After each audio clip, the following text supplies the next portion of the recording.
Honduras when they killed the Sandinistas. We followed a coyote through the dust of Mexico. Every one of them, except for me, survived, but I am still alive.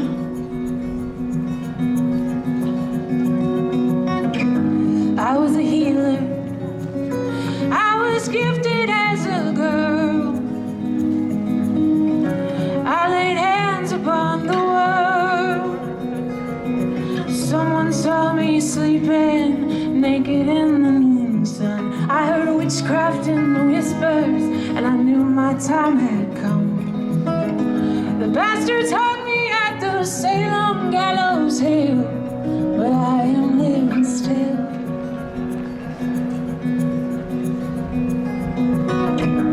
I was a freedom rider when we thought the South had won. Virginia in the spring of '61. I sat down on the Greyhound that was bound for Mississippi. My mother asked me if that ride was worth my life. When the shots rang out, I never heard a sound. I am still around. And I take that ride again and again and again and again and again. Take that ride again and again and again and again and again. Woo! Take that ride again and again and again and again and again. I take that ride again. I was a preacher. My heart broke for all the world. But teaching was unrighteous for a girl. In the summer I was baptized in the mighty Colorado. In the winter I heard the hounds and I knew I had been found. And in my Savior's name I laid my weapons down, but I am still around. We are the highway, singing stories still untold. We carry the sons you can only hold. We are the daughters of the silent generations.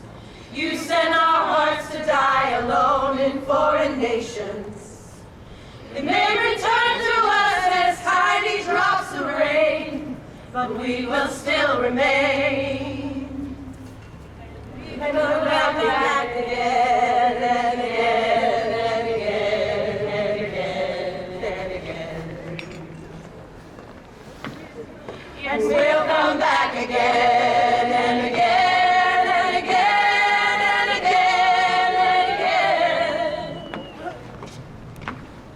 Yes, we'll come back again and again and again and again and again. Yes, we'll come back again and again and again and again and again. Yes, we'll come back again.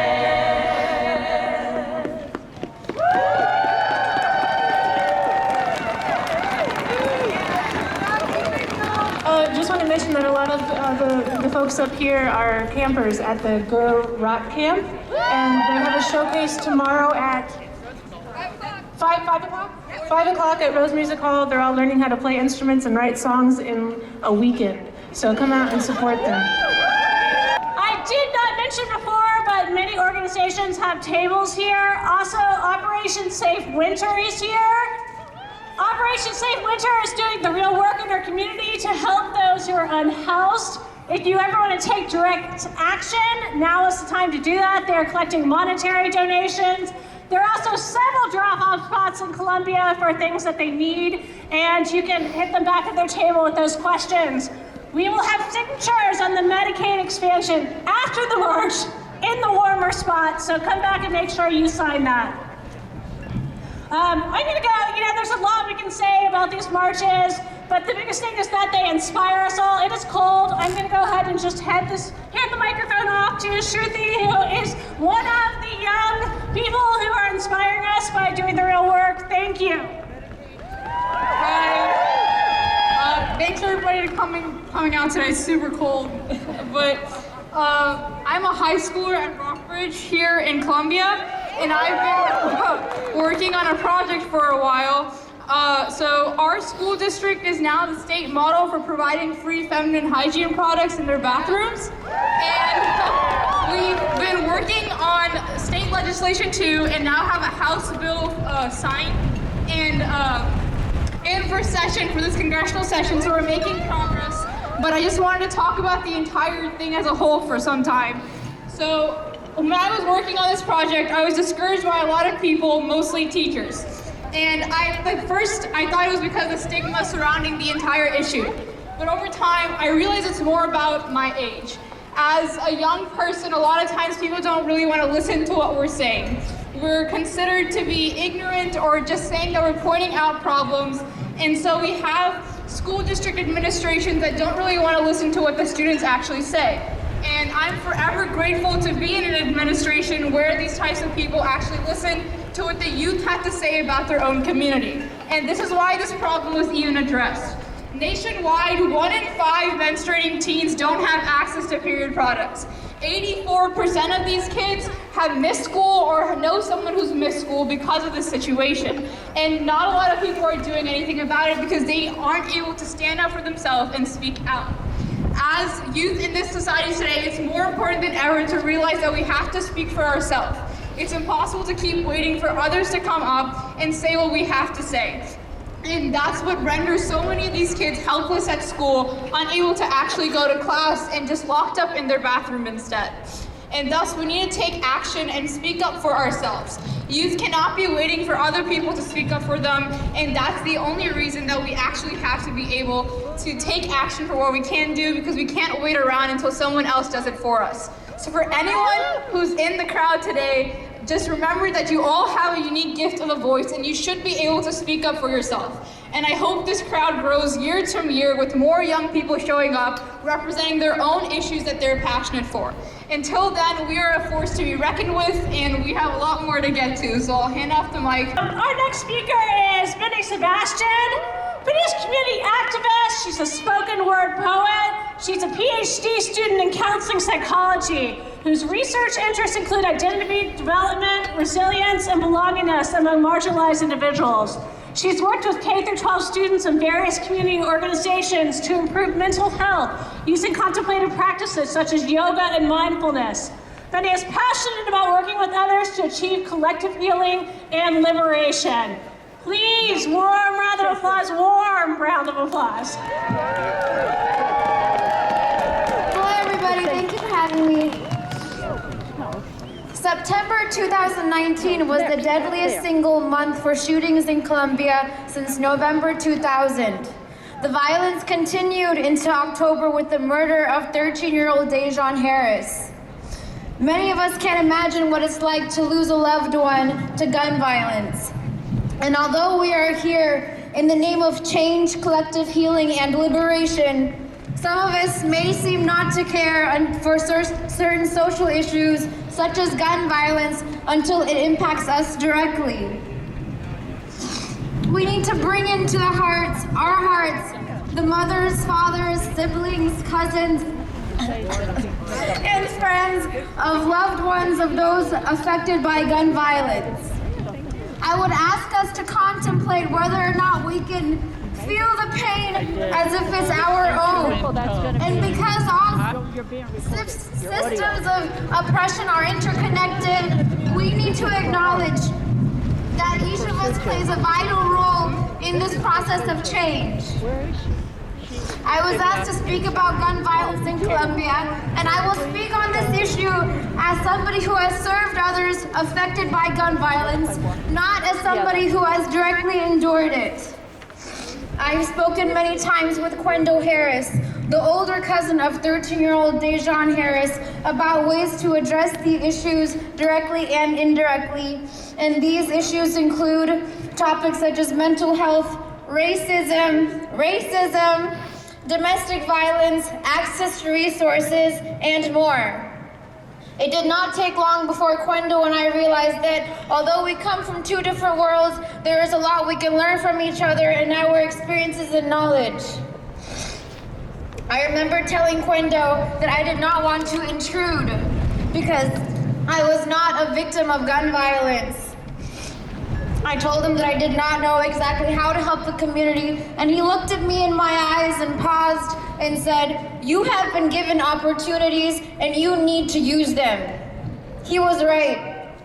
Because all issues of oppression are interconnected, each of us plays an important role in undoing, unlearning, and dismantling a corrupt and broken system. Quendo's fire to address community well-being grew over time. And we are now working on ways to engage the community through events such as youth basketball tournaments, providing gun safety education, and workshops on various ways to address mental health. One reason why it may be hard for us to care about issues that do not directly impact us is that we don't see each other as an extension of ourselves. And it's time to change that. We need to widen our circle of compassion to include those who continue to be silenced, ignored, marginalized, and left behind. It's time that we acknowledge our individual privileges, do our research, listen to those who have been marginalized, and show up and listen. Thank you.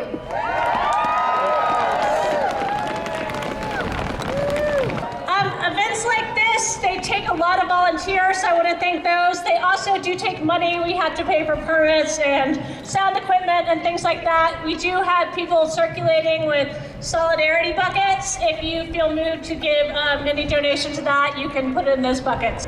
Evonnia prioritizes building coalitions and working in a partnership with organizational leaders and healthcare professionals throughout the state. She leads Repro Action's maternal and infant mortality campaign in Missouri, where the emphasis is on racial health disparities. At the core of her work is planning and executing direct actions as they relate to Repro Action's campaigns and reproductive justice issues more broadly. So let's welcome to stage Evonnia Woods. So this is the fourth, I mean, if you want to provide. All right, so this is the fourth Women's Solidarity March, which was initiated the day after y'all's president's inauguration in 2017. I think back to that historical moment and where so many of us were mentally. From November 9th, 2016 to January 21st, 2017, many of us were filled with angst and disappointment and grief. I was trapped in this continuous loop of catastrophic thinking where there was no hope to be had. There was this feeling of impending doom suffocating the life out of me. I remember drowning myself with all the potential scenarios of how we were going to meet our end. I expected chaos, but what I discovered was people stepping up in ways I never anticipated. New and old leaders emerged of all ages with varying knowledges about how to organize our community. They came with a range of ideas on what needed to be done. People flooded every avenue of action and created new opportunities for action. It was the sight to behold. But the further we moved from January 21st, the more those acts and the amount of people stepping up decreased. Over the past 3 and some odd years, I've been a part of a lot of discussions with community leaders and longtime activists who are used to spurts in participation, which heavily depend on the hot issue of the moment. But this had felt different. So when the amount of people dwindled, leading activists began to express disdain for the fickleness of it all. How could we be at such a pivotal moment in US history and more people not sustain their participation? Where did all the people go? It began to feel like people were giving up on their efforts to make a difference in this sea of mess we seem to have suddenly found ourselves in. Well, this hell being wreaked on us, it might feel sudden, but only to those who have been privileged enough not to feel the brunt of this race to the bottom, our political and economic leaders have been taking your sword. Well said. It's true.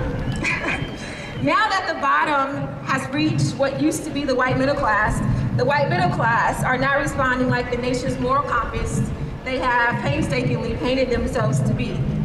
So the question that I get asked most as a community organizer in this town is, what can I do?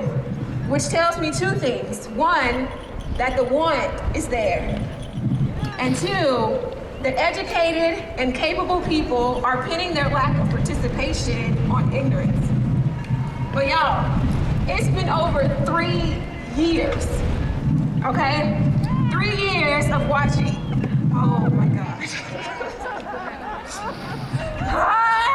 Are y'all pumped? Wait. Yo. Oh my goodness. My right hand is about to fall off of me. All right. Okay, well y'all, it's been over 3 years. 3 years of keeping up with the news. 3 years of watching everything burn, sometimes literally. Shout out to California, the Amazon, Australia, right? 3 years. 3 years to think and do. 3 years to figure out what you're going to do and how you're going to do it. So after this march, this 4th march, into the 4th year of the wildest presidency, I don't want to be asked, what can I do, by anyone born before 2002. You want to help? Help! You want to contribute? Contribute! You want to show up? Show the fuck up! And when you show up, show the fuck out. All right? No one is asking you and you alone to solve everything going on, but your fellow community members would like you to participate in your community. Stand in solidarity with your neighbors. Attend some city council meetings. Learn about candidates before you go vote. Right? No more Facebook posts on who y'all voting for. All right? All right, so take some time to think about what you're good at. What issues are important to you? What issues are you willing to give time and money to? You don't want to be around other humans? Fine. Go volunteer at the animal shelter. Or you can do some data input for an organization working on an issue or issues dear to you. You like getting loud and showing off your art? Then make a sign and attend a protest.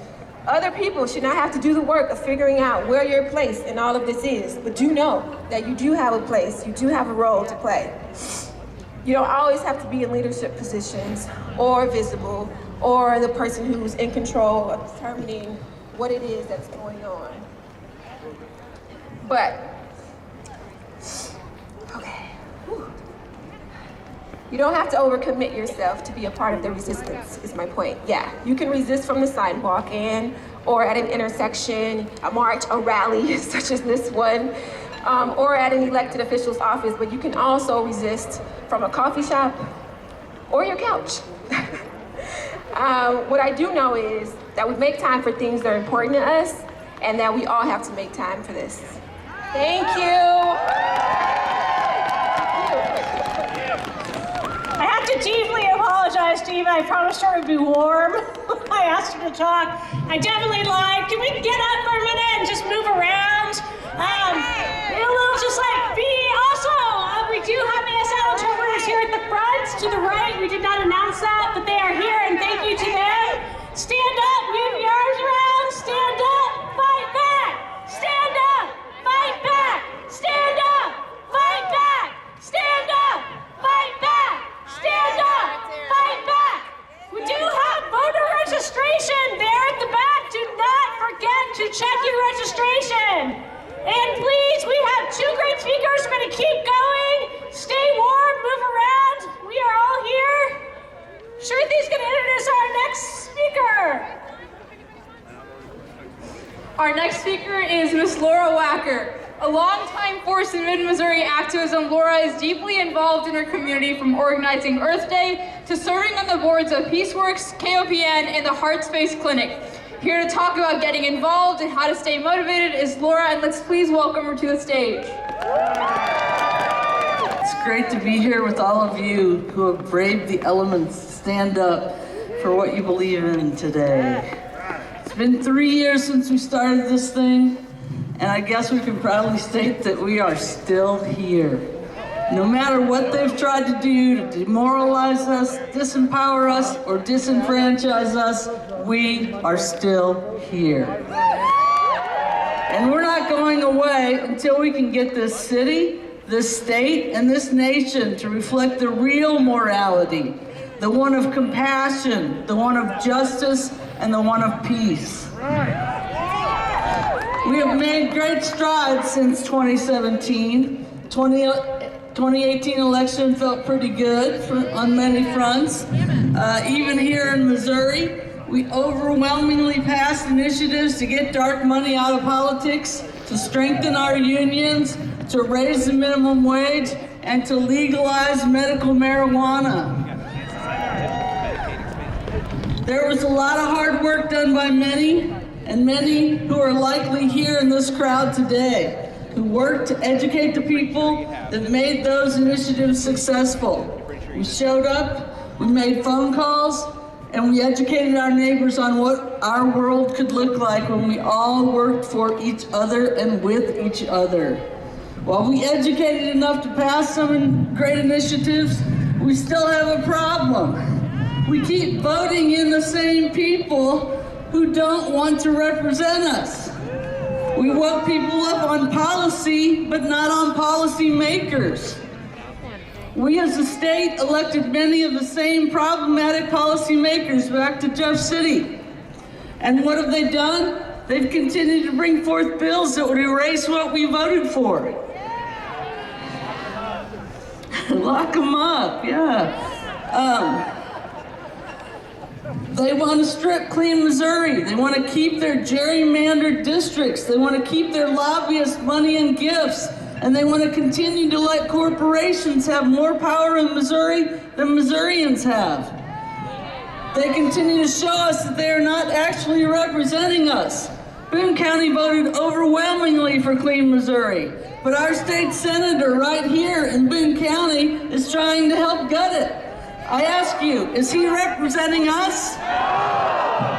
Call him, tell him about it if you can reach him, if he'll answer his phone.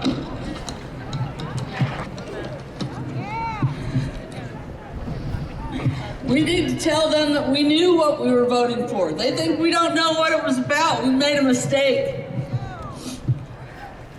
We need to tell them that if they don't want to uphold our votes, then we'll vote in people who will.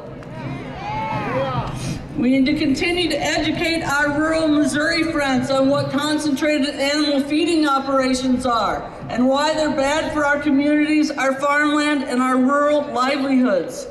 We need to explain to our state representatives who have taken away local control of our health and allow these corporate farms to come to our communities and ruin our water, ruin our air, and just like they did in Iowa, they're going to ruin our quality of life here in Missouri. In 2013, our legislators voted to allow Missouri farms to be bought by China and Brazil. Thanks to Martha Stevens and Missouri Rural Crisis Center for last year trying to get a bill through to limit foreign ownership of Missouri farmland. Hopefully that's going to pass this year. As a state and as a nation, we don't need corporations like Monsanto getting government approval to poison our crops and ultimately our children's cereals and with chemicals like Roundup, when other nations are taking care of the world by banning these substances. When we have to have a 16-year-old girl come to the U.S. from Sweden to tell us how we're complicit in ruining the earth for future generations, we have lost our way. When we subsidize with our tax dollars the ruthless killing of people in Palestine or Syria, we have lost our way. When we murder the leaders of our nations when we are not at war, we have lost our way. When we spend $70 million a day to house children separated from their parents at the border, we have lost our way. Free the kids! Free the kids! When we repeatedly have to fight for legislation over and over and over again that protects people of color, our transgender friends, and all of the LGBTQ community, we have lost our way. We have lost our way, and we need all of us to come together to get us back on track. We don't have to play the game of military-industrial complex, or big pharma, or big oil, or big banks. We don't have to subsidize these industries with our tax dollars, or give these industries huge tax breaks. We could have legislators and a president who will give all people a chance to pursue the American dream. We could have a society that lifts people to their highest potential. Yes. And provides justice for all. Yes. These are visions of the American founders, and they're beautiful, and they're compassionate.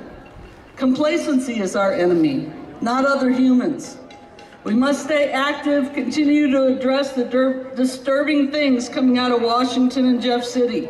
We also must work with dialogue and enthusiasm about local policy and local participation.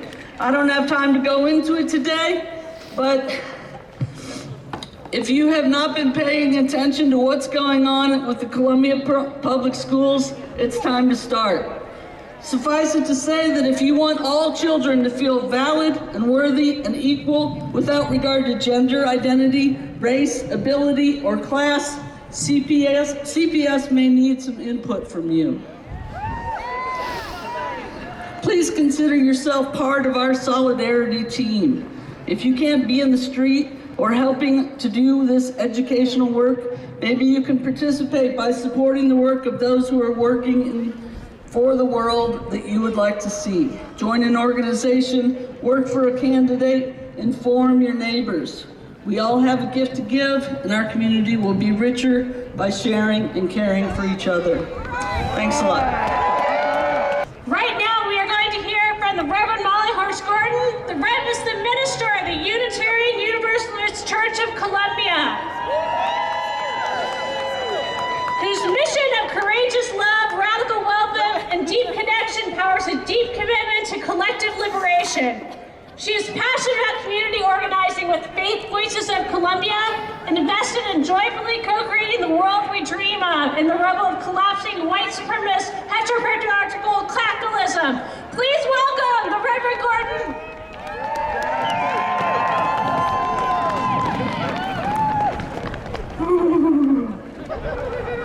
Good afternoon, beloved ones. I am the Reverend Molly Housh Gordon, and I am tired. Maybe you are too.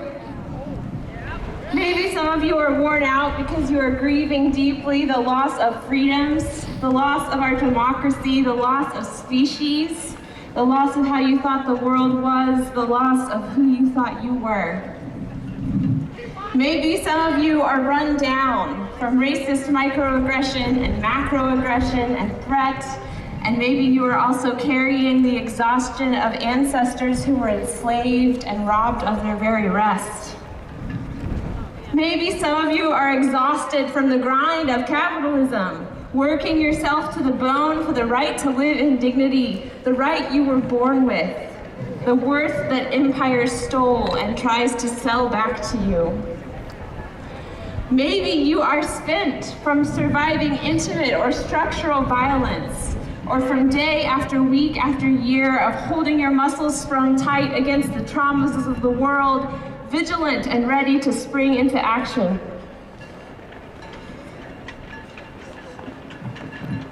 Maybe you are drained from showing up day after day after day in a world that says you are wrong because of who you are, wrong because of who you love, wrong because of how you refuse the limits of their binaries and boxes. Maybe you are just done in fighting for a place in a world that was not built for you. Maybe you are flagging because you've been fighting for years now, decades now, and still they are dealing out death and suffering, and still we are not free. Beloved ones, in a moment we will march, but now will you join me in just a moment of rest? Take a deep breath. Take another one. Unclench your fist or your feet or the muscles in your chest. The forces of empire win when we are running too hard to dream of something better. They win when we are moving too fast to plant seeds of mutual flourishing in the earth and our hearts, or to give them water and coax them up from the ground. Empire wins when we are too tired to look up and reach out and see each other and encounter each other in all our human frailty and glory. Exhaustion can be lonely, but look around. You are not alone.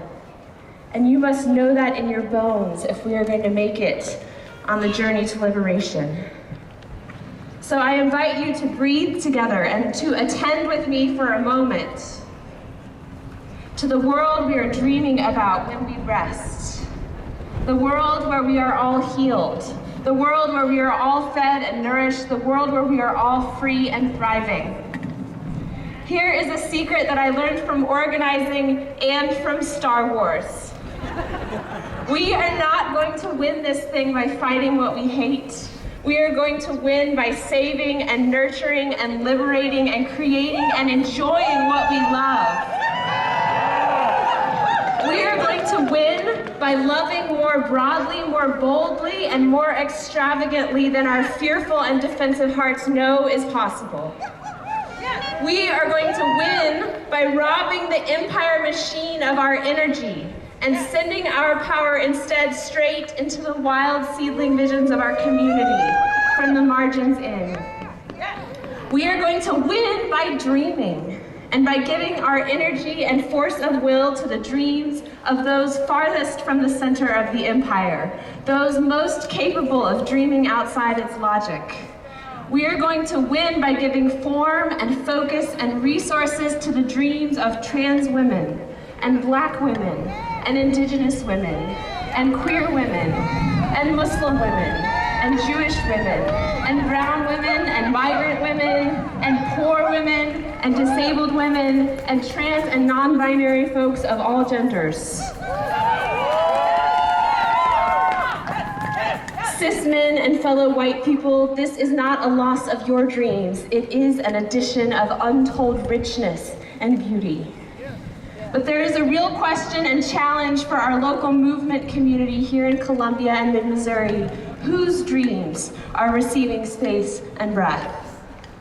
Too often it is the dreams of those already at the center, white folks, men, people with privilege, assuming that because they are progressive and care about justice, their dreams will be liberating for those at the margins too.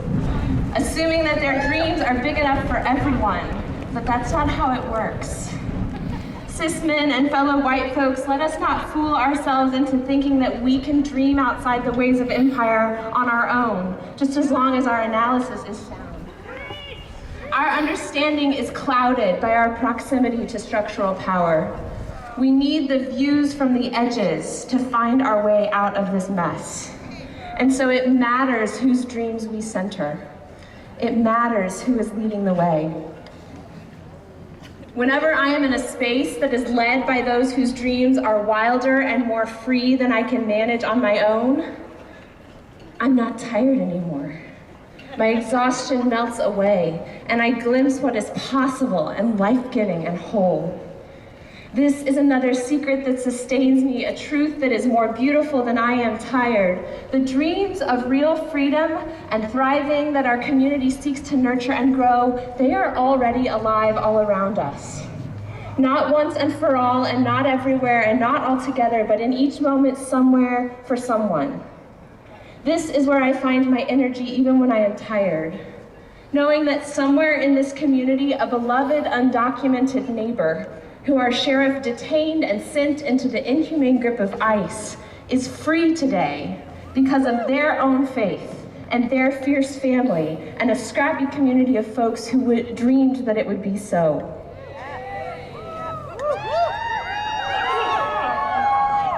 Somewhere in this community, a person living outside in a tent in the cold is inviting someone else to sit beside their homemade stove. And another person is knitting hats for their camp living neighbors. And another is traveling on bicycle to speak at a meeting advocating for a permanent shelter. And their dreams matter. Somewhere in this community, neighbors who have been racially profiled and over-policed are organizing a community watch, a block party, new porch lights, a vision of community defense and thriving outside the racist structures of policing in America, and their dreams are going to save us.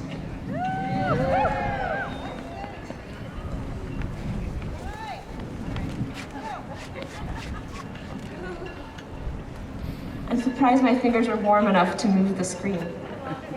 Somewhere in this community, a trans adult is finding a newly out young person shelter and clothing and binders, and laughing and crying with them, and throwing down against the biggest church in town when they preach gaslighting and harm.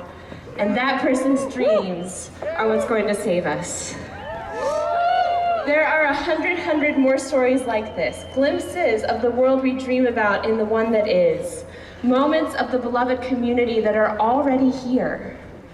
We are already growing and cultivating them in the rubble of the systems of white supremacy and patriarchy and capitalism which tantrum and flail and crumble. They're crumbling down around us. And so this is our work now. To starve the structures of empire by feeding our attention, our resources, and our lives to the living dreams at the margins. This is how we will survive and thrive. Find yourself a glimpse of freedom with someone whose thriving is more beautiful than you could have dreamed for yourself. And then give yourself to that. Give your time, your resources, whatever privilege you have, your body on the line. With those dreams at the center, perhaps we will no longer be tired, but healed and whole and full of hope. Let us make it so together. That's what we're marching for. Thank you. All right.